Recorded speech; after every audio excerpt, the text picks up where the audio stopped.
Alright you guys, today we are talking about the 5 beauty tools that I must have, and it's taken me about a month and a half to put this video together because I wanted to go through like a whole routine and really think about what products do I use non-makeup. So not eyeshadow, lipstick, foundation, blush, none of that. These are actually tools of the artistry that I would pack if I was going to be on a deserted island. Well, that doesn't make any sense because if I was going to be on a deserted island, I would pack a way to talk to people to get off the island. But you know what I mean. These are the must-haves, and the best part, you guys, they're not very expensive. If we haven't met before, hi, I'm Jody. I'm 55. At least I will be for a few more weeks, and then I can't say that anymore. Think of me as your midlife beauty bestie, where we are navigating the aging process together. Sometimes we like it, sometimes we don't, but we're always grateful for it. The first beauty product that I think every woman should own if you apply makeup, unless you have short enough hair, are these hair clips. Now, you see me wear these in probably out of 750 videos, these have probably been seen in at least 700 of them because I just don't like my hair in my face when I'm trying to apply makeup, especially on the side. I like these ones specifically. These are by a company called kit.sch.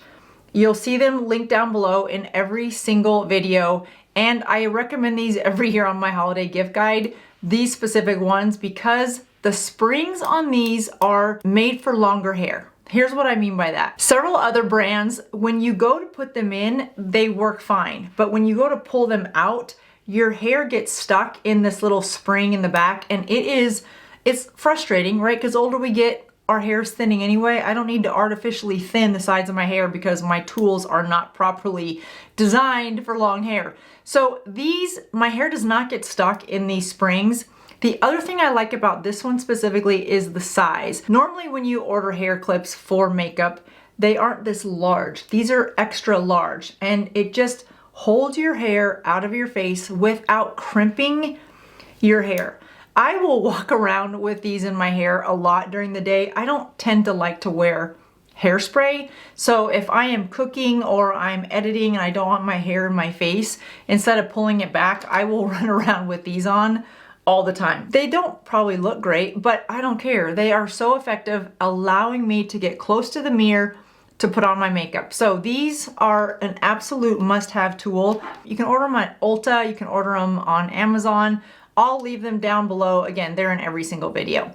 All right, the number 2 item that I don't even think my sisters have this tool, despite my pleading with them because of the big effect that this one makes. I'm gonna zoom you guys in so that you can take a guess on what product we are probably talking about next. That's right, the handy dandy eyelash curler. This is an eyelash curler from Thrive Cosmetics. You might remember Thrive is one of my favorite mascara brands. I love the size of this. I think that the shape of it just nicely fits my eye, and you do want to look for an eyelash curler that has a similar curve to your eye. Sephora has good ones. Maybelline has a pretty good one. Revlon makes really good eyelash curlers. And this one from Thrive, I really like it. I like it because it gets close enough to my lash, but it doesn't give a straight up crimp. And I really thought about the best way to demonstrate this so that you can get it without any trickery. This eye has been curled with the eyelash curler and 1 coat of mascara. Now this eye I'm going to coat with 1 coat of mascara like you would do at home. And if you're not using an eyelash curler, I want to show you the difference between an eye that has an eyelash lift and one that doesn't. My lashes want to stick together today. So there's lashes with mascara without the curl. Now I'm gonna let this dry a little bit, and then I'm gonna go in and curl my lashes, which is how I do it. I used to curl the lash and then apply mascara, but now I apply the mascara and then go in and curl the lash. And it is a pretty nice lash. Now you could say, all right, Jody, that's a pretty nice lash. This is a tubing mascara, so it does add a little bit of lengthening to the lash. But when you compare it to this side, it falls a little flat. So we'll go in and curl it, take that eyelash curler all the way to the root of the lashes. I like to just go 3 quick times, maybe 4, and voila. So pretty, right? Look how nicely lifted that is. Now, while we're talking about products that look painful, but when used properly, they are actually quite effective, let's move on to my must-have item number 3, and that is a skin planer. Now, I like these by Flamingo because they're disposable. I like to just use it once and throw it away because there's just really no proper way to clean these in my opinion. When you're planing your face and removing dead skin cells, I just like to throw this away. So here's the key with these, you guys. It's not just about shaving. And I think there's a misconception that when you use a skin planer, it's just shaving. It really isn't. It does resemble a razor. However, it is just a single blade. The key to this is you want to hold your skin tight, as I'm demonstrating here. And yes, it does remove the peach fuzz, but it also leaves you with very smooth skin. And for those of us that have more mature skin and it leans a little to the dry side, this is a really nice way to scrape off any of that dead skin so that your moisturizer lays more smoothly, your sunscreen lays more smoothly, and most importantly, your foundation lays more smoothly. If you have dry patches on your skin and you apply foundation on them, that foundation gets up underneath the parts of the skin that haven't completely flaked off yet, leaving you an uneven or patchy look to your foundation. So that is why using an exfoliant, whether it's a little bit of a soft scrub and or something like this to remove the peach fuzz and the dead skin cells, is really an important step in your makeup look, making this must-have number 3. Now you may be asking, how often do I do this? I do it when I am putting on my makeup and I notice some peach fuzz, and then I know it's time. I really love the way my skin feels right after I do it. So I do this again when I look in the mirror and I can kind of see some peach fuzz on the sides of my face. Or I feel like my skin's more dry than I want it to be and I need a good makeup application, that's when I will do this. So, you know, some people ask, when you use a tool like this, why did we used to think this back in the day, that when you use this, that your hair grows back thicker and darker?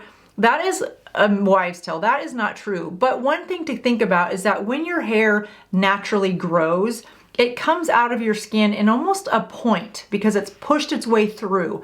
When you go and cut it with this, now it's a blunt edge, right? So as that blunt edge starts to grow, because you're not cutting it below the skin, you're cutting it right at the surface of the skin. So as that blunt cut starts to grow, the edges of that hair are more refined. You feel it. So I think that's where that misconception comes from, is that you feel stubbly.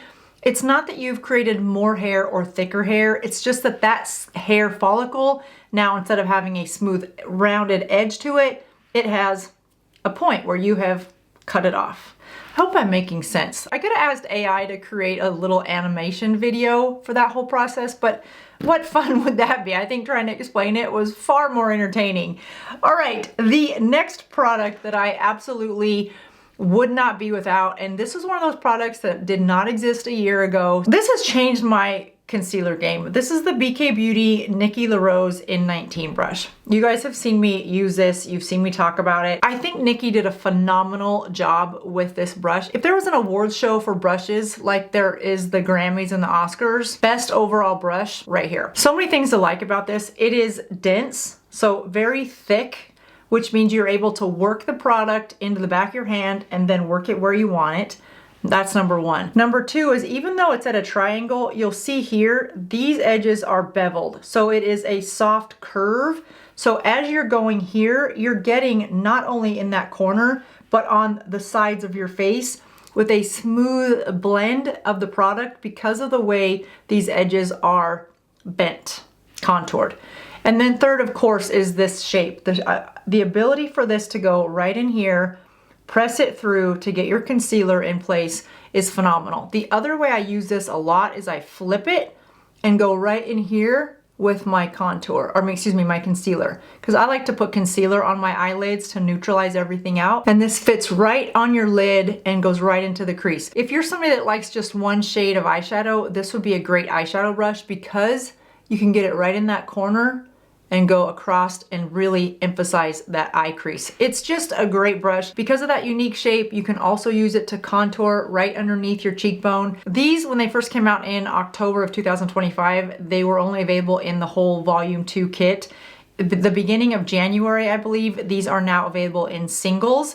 And while the whole kit is really a beautiful artistry, professional makeup brush set, I love their eye ones as well.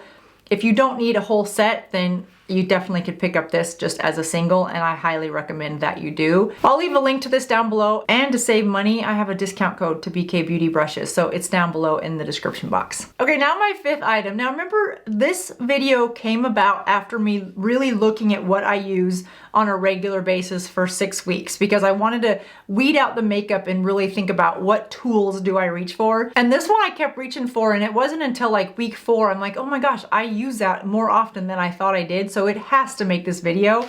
And that is a lip scrubber. Before you pass judgment, let me explain. This has a silicone tip on it. On one side, it's very small to scrub, and then on the other side, it's more like round knobbies. So you can take this, I just use this with my finger, so let me get a clean one. When you get a clean one, it does come like this, by the way. So I use these for a couple different ways. One, they're a regular part of my skincare. In the evenings, I will go through and just lightly, gently exfoliate my lips, because for some reason they're dry right in these outer corners. And I'll use both sides. I don't find that one side works better than the other. I think I prefer the small side, kind of like a little massage. So not only is this part of my nighttime routine, anytime I am going to get ready for TV, for example, I will take this as part of my regular routine. Normally what I'll do for a special event is I'll put on some eye patches so that I'm hydrating this under eye area, and then I will get my lips all exfoliated and then put something like Aquaphor on to hydrate my lips. And that way my under eye area and my lips are hydrating at the same time. But I'm a big fan of these. I think I've ordered these like 6 or 7 times. Now the other thing that I will do with this, I use these to clean my makeup brushes, my eye brushes. It doesn't work with your face brushes as much because it's so small. But with your eye brushes, I just use a little bit of Cinema Secrets, put it on my eye brush, and then wiggle it down in there. This silicone and this pattern is the exact same thing that you see on makeup brush cleaners. So I'm like, I already have that. Why would I just not use that for a couple different things? So big fan of these. They're not very expensive. Getting that dead skin off of our more mature lips is important. Plus you need to circulate. We need to get some circulation. And this is just one of those ways of feeling very relaxed. It's part of my self-care routine. All right, you guys, those are the 5 must-have beauty items. Now there's always a variety of things that we can put in a mix like this, but these are those tools that you don't talk about very often because you just use them. They're just part of your routine. And I'd love to know what you guys use as part of your routine. That under 10 bucks, flip me something that's under $10 that you just think, oh my gosh, I use this all the time and I didn't even realize how much I used it. I would love to know what beauty tools and products you are using so that I may need to pick up and add a few more to my routine. All right, you guys, if you are suffering from hollowness in your face or you feel like you've got some unevenness because of loss of volume, then I have put together a really fun, informative video that I think you're gonna enjoy. I will link that right here. And then be sure to stay tuned because Friday Face Off is coming up right around the corner. If you haven't already subscribed, be sure to do that and hit the notification bell. And if you think you're subscribed, just double check because I have heard things about YouTube unsubscribing people, not on purpose, but as they're doing upgrades to the system, sometimes people become unsubscribed when they think they're already subscribed. So be sure to check that and hit that notification bell. And that does it for me today. Again, all these will be linked down below, and I'll see you guys in just a couple days. Thanks for watching. Bye-bye.